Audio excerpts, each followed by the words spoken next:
এখানে উপস্থিত আছেন বাংলাদেশ জাসদের সংগ্রামী সাধারণ সম্পাদক, সাবেক সংসদ সদস্য, এদেশের গণমানুষের নেতা নাজমুল হক প্রধান, স্থায়ী কমিটির সংগ্রামী নেতৃবর্গ। এখানে আরো উপস্থিত আছেন ডাকসুর সাবেক সাধারণ সম্পাদক জননেতা মুস্তাক হোসেন এবং স্থায়ী কমিটি এবং কেন্দ্রীয় কমিটির সংগ্রামী সদস্যবর্গ। সময়ের অভাবে আমি সবার নাম বলতে পারলাম না।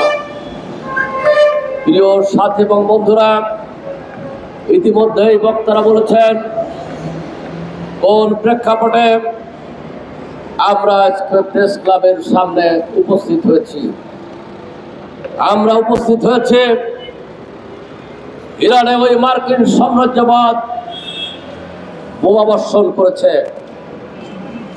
আমরা জানি যুদ্ধ মানব সভ্যতার শত্রু। মানব সভ্যতার সবচেয়ে বড় শত্রু হচ্ছে যুদ্ধ। একটি যুদ্ধ একটি জাতিকে ধ্বংস করে দেয়, একটি যুদ্ধ একটি প্রজন্মকে ধ্বংস করে দেয়, একটি দেশকে ধ্বংস করে দিয়ে দেয়। আমরা প্রতিবাদ জানাই।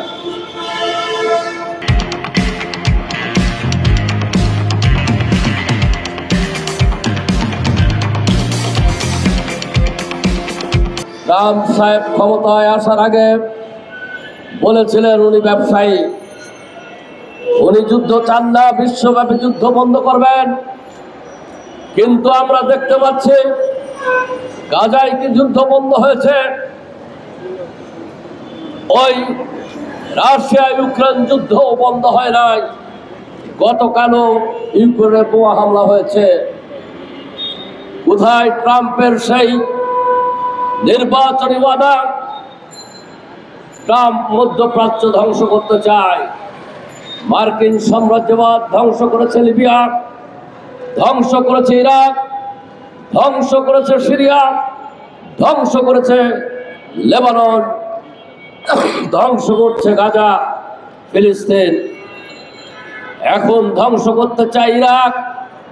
ইতিমধ্যেই বক্তারা বলেছেন বাংলাদেশের ধর্মান্ধ এবং ধর্মাশ্রয়ী রাজনৈতিক দল যারা ইসলামের নামাবলী গায়ে দিয়ে রাজনীতি করে, ইরানের তেল সম্পদ ওই ট্রাম্পের দরকার। তেল গ্যাস দখল করতে চায় মার্কিন সাম্রাজ্যবাদ। এই কারণে ইসরায়েল এবং আমেরিকা মিলে ইরানকে ধ্বংস করতে চায়। আমরা বিশ্বের সমস্ত মানবতাবাদী রাষ্ট্রগুলোর প্রতি আহ্বান জানাই, অবিলম্বে যুদ্ধ বন্ধের পদক্ষেপ গ্রহণ করুন। বিশ্বকে শান্তিতে থাকতে দেন, বিশ্ব শান্তির জন্য কাজ করুন। আমাদের মাননীয় প্রধান উপদেষ্টাকে আমরা দেখাচ্ছি, ফ্যাসিস্ট শেখ হাসিনা যখন ওনার বিরুদ্ধে মামলা দিচ্ছিলেন, উনি 100 নোবেল বিজয়ীকে একত্রিত করে বিবৃতি দিয়েছিলেন। আর উনি এখন প্রধান উপদেষ্টা, কোথায় ওনার 100 নোবেল বিজয়ী? তাদেরকে একত্রিত করে যুদ্ধ বন্ধের জন্য উনি কোনো পদক্ষেপ নিচ্ছেন না কেন? জাতি জানতে চায়, ডক্টর ইউনূস সাহেব, আপনি বাংলাদেশের রাষ্ট্র ক্ষমতায় আছেন, এই যুদ্ধ বন্ধের জন্য একটি সংখ্যা গুরু মুসলমানের দেশের প্রধান উপদেষ্টা হিসাবে আপনি পদক্ষেপ গ্রহণ করুন। জাতি আপনাকে স্মরণ করবে, অন্যথায় আপনি আস্থা করে নিক্ষিপ্ত হবেন।